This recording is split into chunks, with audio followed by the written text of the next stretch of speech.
자, 강의 시작하겠습니다. 깍지 한번 끼실까요? 네, 쭉 올리겠습니다. 자, 오른쪽 하겠습니다. 자, 왼쪽 하겠습니다. 예, 좋습니다.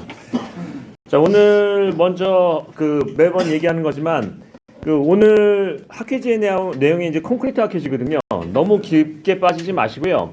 여기서 답안에다가 적을 수 있을 만한 그 정도의 어떤 모식도나 아니면은 차별 아이템 정도 하나 갖고 가는 거죠. 그러니까 너무 깊게 빠지지 마시고요. 요즘에 이런 트렌드가 있다라는 부분만 이해를 하시면 되겠습니다. 그 전에 밴드에 대해서 이제 문제도 한 번씩 풀어봐야 되겠죠. 자, 석탄의 이제 이 부분을 한번 보겠습니다. 석탄에 대해서 먼저 보시면 이 분류가 어떻게 되죠?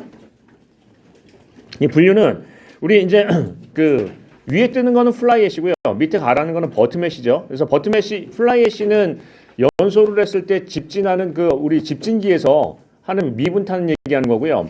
버텀애시는 약간 입경이 큰 경량골재로도 사용할 수 있고 그런 입경이 큰 부분을 얘기하는 거죠. 그래서 둘 다 산업부산물인데 화력발전소에서 나오는 건데 또 어떻게 분류할 수 있다? 플라이애시하고요. 예, 버텀애시 밑에 이제 나오는 버텀애시 이렇게 이제 얘기하는 거죠. 자, 이거 먼저 하기 전에 이거 문제 왜 냈을까요? 출제자가 이걸 냈다면은 왜 냈을까요? 실은 이거랑 관련된 어떤 주요 이슈가 있나요? 주요 이슈가? 이런 부분에 이슈가 있었어요. 일본산 석탄회를 수입을 해서 어떤 큰 이제 사회적인 어떤 파장이 좀 있었는데요. 예. 어떤 후쿠시마 원전에서 방사능에 오염된 석탄회를 수입을 해서 문제가 됐다고 이제 이런 부분이 반영이 됐어요. 근데 석탄회를 왜 수입하느냐가 이제 핵심이죠. 자, 석탄회. 자, 그러면 이런 부분에서 만약에 시험 문제가 나오면 어떤 얘기도 꺼낼 수 있죠? 최근 일본산 석탄회 수입의 시사점 및 개선 과제 이런 얘기도 꺼낼 수 있나요? 왜 굳이 일본산 거를 수입을 하죠? 그런 부분도 얘기를 할 수 있죠. 그래서 이 이제 석탄회에 대한 부분은 실은 얘기하면 이게 뭐죠? 우리가 얘기하는 우리 화력발전소에서 나오는 부산물이죠. 부산물인데 전에 강의 때도 이런 얘기를 했었지만 이 부산물 이런 화력발전소가 됐던 건설산업 부산물에 대한 부분은 뭐냐면 구성 성분이 일정하지 못하다는 게 어떤 상품으로서의 가치가 떨어져요. 예를 들면은 이런 얘기죠. A랑 B랑 C란 화력발전소가 있는데 얘는 신형 화력발전소에서 완전 연소가 되는 거예요. 완전 연소가 되다 보니까 어떻게 된다? 탄소 미리분에 플라이애시에 어떤 이제 탄소 같은 게 적은 거예요. 근데 여기는 이제 구형 화력발전소에서 불완전 연소가 된 거예요. 불완전 연소가 돼가지고요. 이런 부분에서는 탄소 함량이 많은 거예요.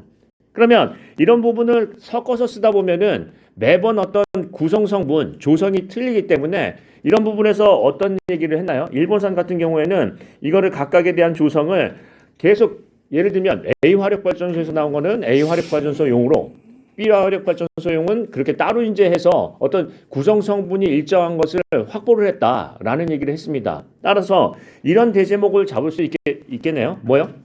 예, 최근 일본산의 석탄의 어떤 수입에 대한 시사점 하고요. 예, 국내의 어떤 개선 과제 이런 얘기도 꺼낼 수 있나요?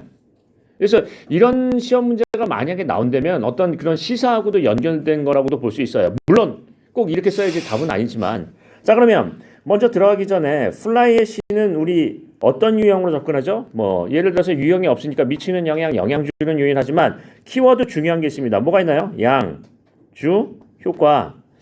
그래서 이런 부분은 나와야 돼요. 이거를 왜 쓰는지 하는 이 효과하고요.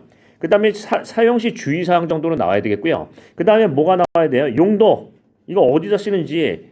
그래서 기본 대제목은 뭐냐면 이 플라이애시하고 버텀애시의 용도예요. 이거 어디서 쓰느냐. 이게 가장 핵심이에요.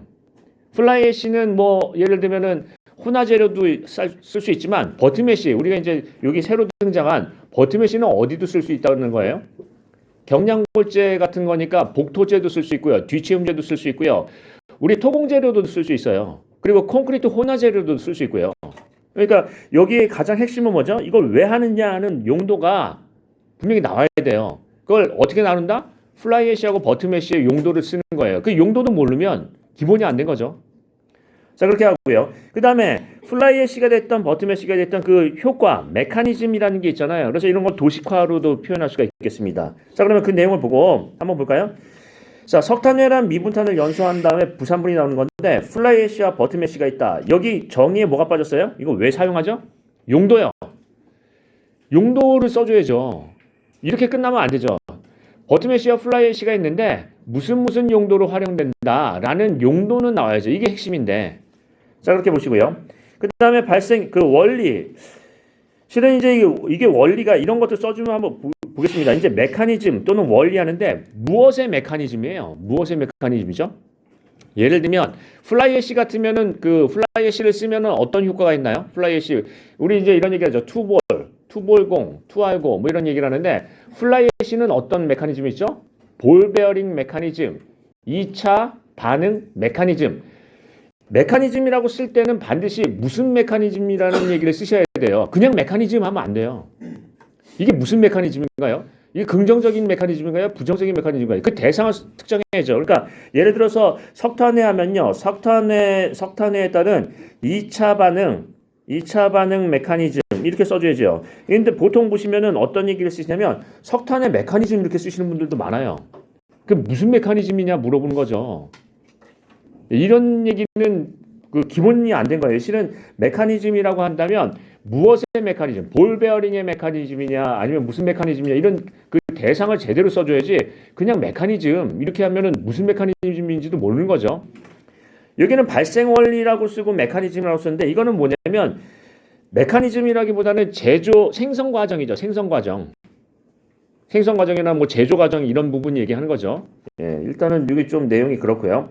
그 다음에 이제 종류하고 특징에서 버튼 메쉬하고 스플라이 애쉬하고 버튼 메쉬가 있는데 자, 이거 어디다 쓰는 거예요? 어디다 쓰는 거죠, 이거? 도대체 용도가 뭐죠? 우리 왜 하는 거예요? 이게 가장 기본이에요. 누가 이걸 물어봤을 때 석탄에 우리 토목 용도로 뭘로 사용하죠? 이렇게 물어봤을 때 그게 없죠. 이건 기본이 안 된 거예요. 근데 답안을 이렇게 하나가 올라오다 보니까 계속 나오는 내용에 보면 용도가 다 빠졌어요. 이거 왜 쓰느냐? 이 가장 기본이 빠졌어요. 자, 그 다음에 포졸란 반응 뭐 얘기를 쓰시고 그 다음에 재활용에 대한 증대 방안 썼는데 자, 기본적으로 효과하고요. 용도는 빠졌어요. 용도는 쓰셔야 돼요. 용도.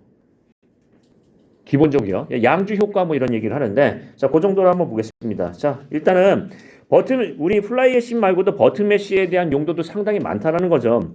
이게 이제 경량골재, 콘크리트용 경량골재로도 쓸 수 있고요. 여러 가지 이제 복토재 또는 토공재 뭐 여러 가지도 내용을 쓸 수 있죠. 뒤채움재 이런 것들요. 아니면 콘크리트용 혼화재료도 쓸 수가 있다. 이런 부분을 얘기하고 있고요. 그다음에 요즘에 이제 이런 얘기를 많이 해요. 조금 이따가 그 특강 얘기할 때 이런 얘기를 많이 하죠.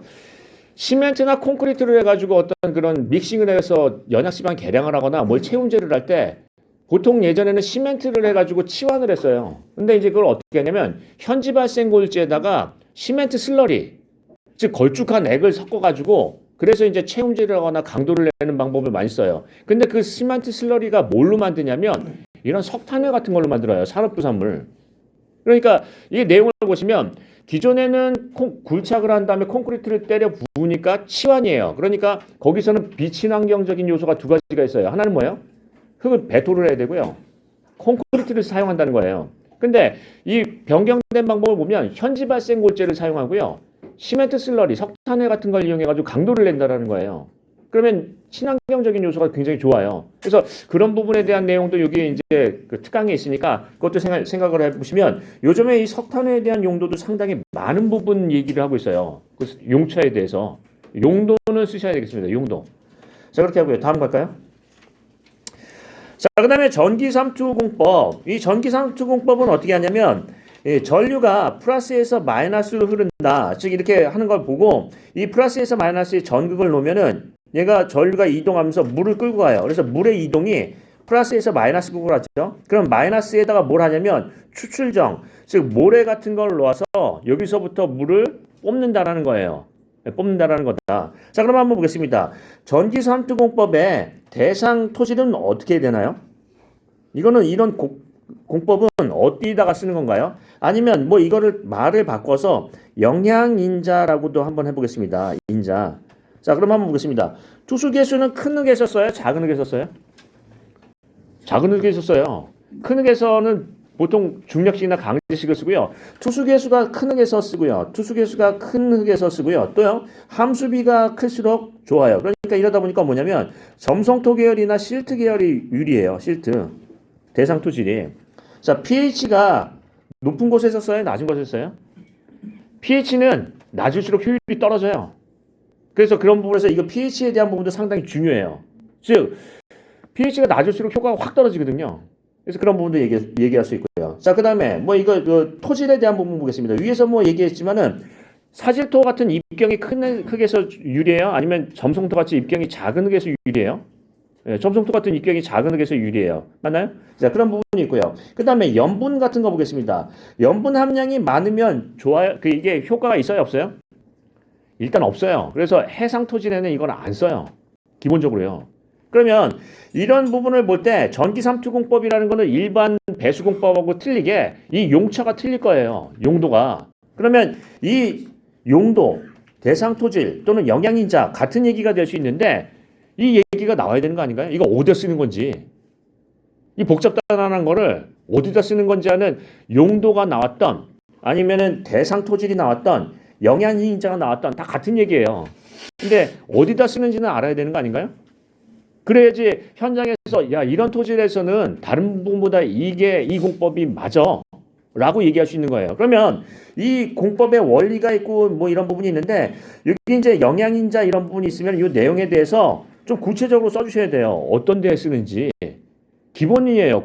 이 공법은 어디에 최적화되어 있는지는 알아야지 쓰는 거니까. 그래서 가장 공법에 대한 부분에서 얘기를 간과하기 쉬운 게 뭐냐면 이걸 왜 쓰느냐 하는 부분이에요. 그래서 대상토질이나 이런 부분을 내용을 보시면 나눠드린 자료에 이런 얘기가 있음에도 불구하고 어디다 쓰는지가 없어요. 자, 그렇게 보고요. 예. 전기삼투공법의 활용 분야라고 쓴 거 한번 볼까요? 뭐예요? 연약지방 계량이요? 연약지방 계량 다 하죠. 그럼 이렇게 따지면은 샌드 드레인이나 뭐 다 되는 거 아닌가요? 그러니까 어떤 특정한 분야에 되는지 전문 분야에 대한 얘기가 나와야 되겠죠. 그래도 몇 개는 나와야 될 거 아니에요. 적어도 함수기비가 큰 뭐 점성토에서 유리하다. 또 투수계수가 낮은 흙에서 유리하다. 뭐 투질이 어떻다. 이런 전문적인 얘기가 나와야 되는데 연약지방 계량에 쓴다. 당연히 연약지방 계량에 쓰겠죠. 이거는요. 그래서 그런 부분도 한번 생각해 보고요. 자, 그 다음에 전기삼투공법의 한계성 및 개선과제 이런 얘기를 하는데 그것도 마찬가지예요. 위에서 이런 대상에 대한 부분이 나오면 어떻게 하냐면 이런 얘기를 다시 한번 한계성에 대한 부분을 하나를 강조할 수 있어요. 뭐 해상토질에는 안 되니까 해상토질에서는 다른 공법하고 뭐 병행을 한다든가 이런 얘기를 끌 수 있겠죠. 자, 그 다음에 이런 부분을 보겠습니다. 여기 이제 공법 유형이다 보니까 뭐가 빠졌어요? 시공시 유의사항. 자, 여기 이제 내용을 보시면 공법의 원리 나와 있고요. 그 다음에 영양주는 이제 활용 분야 나오는데 시공시 주의사항은 기본이에요. 시공 순서나 이런 거. 그래서 유형에 대해서는 2가지 정도는 나와야 돼요. 기본적으로. 자, 그럼 시공시 주의사항 보겠습니다. 자, 재료는 어떤 걸 쓰나요? 보통 백금 또는 황동 뭐 여러 가지 이제 얘기를 하죠. 황동 뭐 이런 것도 있고 구리 이런 것들을 써요. 써가지고 이제 뭐 하고요. 자, 간격 그 다음에 심도 이런 것들에 대해서 내용을 한번 생각해 보셨나요? 간격은 가까울수록 유리해요. 근데 실은 이런 부분에 대해서는 이 전기가 침투하는 범위가 한계가 있기 때문에 이 간격에 대한 부분은 상당히 짧고요. 그 전류의 간격이 상당히 짧기 때문에 어떤 시공을 해보고 그 효용성을 봐야 돼요. 간격이 일반 그 배수제보다 짧아요? 간격이 좁아요? 상당히 좁아요. 자, 그 다음에 심도, 대상 심도도 어떻게 해요? 굉장히 얕아요. 그래서 이런 부분을 하죠. 시공시 주의사항 하면은 사용 재료는 어떻게 하느냐? 간격은 일반보다 작으냐, 높으냐? 심도는 깊으냐, 낮으냐? 또 이런 부분에서 배수 효과 확인은 어떻게 하느냐? 이런 것들을 내용을 써줘야 되는 거 아닌가요? 이 주의사항에? 그러면 기본적인 부분이 안 돼 있는 게 뭐가 안 되냐면 뭐가 안 돼 있어요? 이거 어디다 쓰느냐? 하는 대상 토지라고요. 이거 시공시 뭘 특히 주의해야 하느냐? 하는 얘기도 없어요. 자, 이 정도는 실은 한번 보겠습니다. 여러분께서 이제 답안을 쓰실 때 너무 스트레스 받을 필요가 없이요. 이 정도면 붙어요. 이 정도면 충분히 붙어요. 이게 안 붙는다는 얘기가 아니라 기본적인 유형에 충실하다 이거죠. 유형이 만약에 어그러지면 답안을 쓸 때 자꾸 이상한 얘기가 나오는 거니까요. 유형에 충실한다 하는 거고요. 이 정도면 충분히 되세요. 자, 기본적으로 원리에 대한 설명이 나왔고, 그 다음에 이제 주요 뭐 활용 분야 이런 부분도 나왔는데 가급적이면 좀 정확하게 쓰자 해서 대상 토질이 어떤 부분에 쓰느냐, 특화되어 있느냐 하고 시공상 특히 뭘 유의하느냐 하는 부분에 대한 건 기본이니까 한번 생각해 보신다 하는 겁니다. 자, 그 다음에 다음 가겠습니다. 교량의 캠버. 자, 캠버를 얘기하기 전에 먼저 처짐을 얘기해야 돼요. 예를 들어서 먼저 처짐의 구성을 얘기를 하고요. 그 다음에 처짐과 캠버의 관계를 얘기를 하고요. 그 다음에 뭐가 나와야 돼요? 캠버 관리가 나와야 되겠어요. 자, 처짐의 구성은 보시면은 무슨 구성, 어떻게 됐다? 처짐은요? 순간적 처짐이 있고요. 그 다음에 시간 의존적 처짐이 있어요. 의존적. 자, 순간적 처짐은 어떤 처짐인가요? 콘크리트의 자중. 또요? 거푸집 하중. 거푸집, 폼 하중. 그 다음에 이거 하다 보면은, 자, 이런 거 한번 보겠습니다. 뭐, 예를 들면, FCM 교량 같은 거 하면은 이게 세그먼트에 여기 이제 달려 있어가지고 이게 작업차도 있잖아요. 폼 트래블러나. 그러면은 콘크리트 자중과 뭐 거푸집도 있지만 작업 차량이나 작업 하중도 있나요? 그러면은 여기에 뭐가 있다? 작업 하중, 차량 또는 작업 하중 이런 부분도 있나요? 그래서 이런 부분에 대해서 뭘 얘기하는 거예요? 탄성 변형을 얘기해요. 즉시 처짐을 얘기해요. 자, 그러면 시간 의존적 처짐은 두 가지가 있어요. 뭐가 있나요? 콘크리트하고 강제. 콘크리트의 2차 항력은 뭐가 있죠? 온도, 건조 수축, 크립. 강제 2차 우리가 얘기하는 어떤 시간 의존적 처짐에 대한 관련 요소는 뭐가 있죠? 릴렉세이션. 그러면 여기 이제 순간적 처짐과 시간 의존적 처짐을 고려해서 여기 이제 우리 그림을 그려보면 저기 이제 플러스가 있고 마이너스가 있으면 마이너스가 처짐이고요. 플러스가 캠버예요. 그러면 처짐이 이렇게 될 게 뻔하니까 여기에 역방향 변이를 주는 걸 뭐라고 한다? 캠버예요. 얘가 처짐이고요. 순간적 시간 의존적 처짐이고요. 얘가 캠버예요. 그럼 캠버는 어떻게 맞추냐면 세그먼트가 한 세그먼트, 두 세그먼트, 세 세그먼트 이렇게 나가니까 어떻게 해요? 캠버를 이렇게 목표 캠버를 맞추려면 프리 캠버를 주고 맞춰요. 근데 조금 밑으로 내려갔네요. 그럼 이번에 좀 많이 주면 여기 좀 덜 내려갔네요. 이번에 좀 제대로 주면 이렇게 맞춰가는 거예요. 이걸 우리가 뭐라고 한다? 프리 캠버.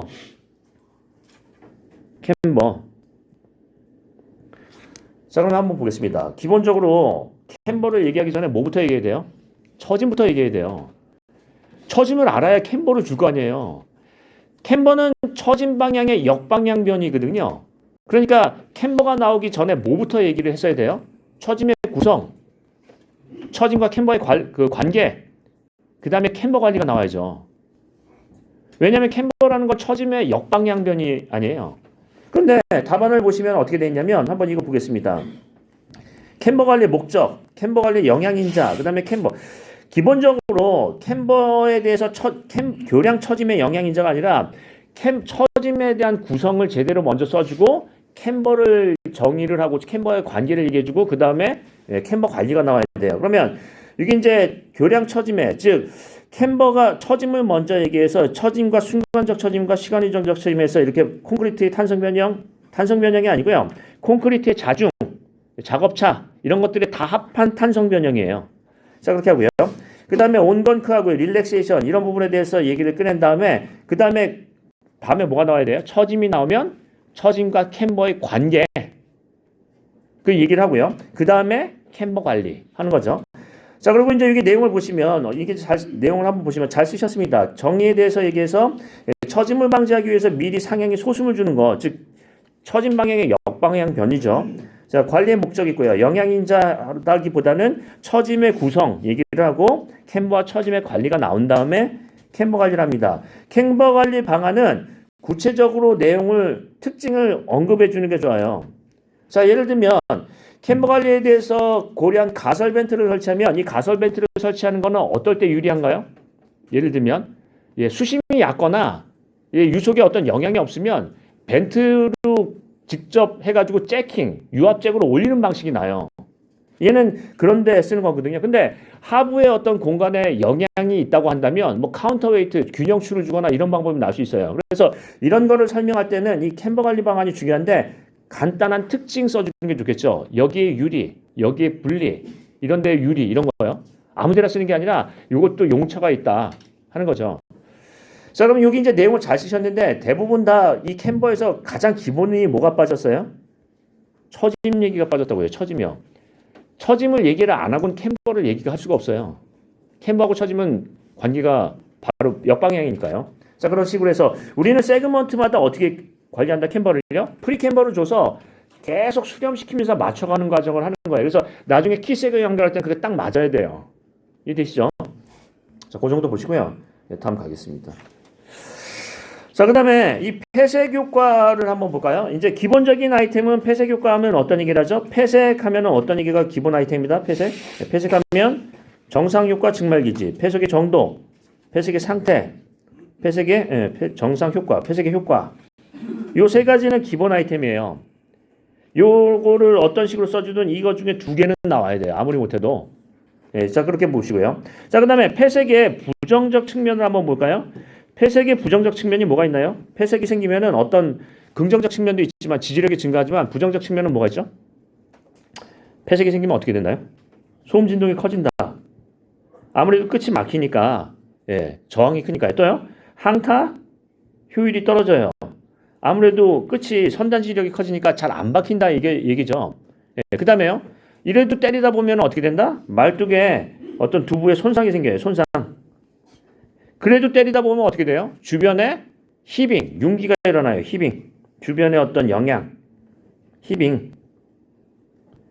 그러면 관리 대책은 뭐죠? 소음 진동 저감 방안, 항타율 증대 방안, 말뚝 손상 최소화 방안, 히빙 대책 이런 얘기 아닌가요? 소음 진동 저감 방안은 캡이나 이런 거 하는 거, 쿠션 얘기하는 거. 아니면 유압식으로 한다는 거. 항타율을 증대한다는 건 어떤 얘기를 하는 거죠? 이게 드랍식으로 해가지고 하는 게 만약에 예를 들어서 폐색 효과가 크고 점성토에서 이렇게 하면 드랍식으로 하면 그게 효율이 떨어진다고 한다면 유압식으로 하는 방법도 있을 수 있어요. 자, 그 다음에 프리보링 하는 방식도 할 수 있어요. 하고 최종 경타하는 방식도 있어요.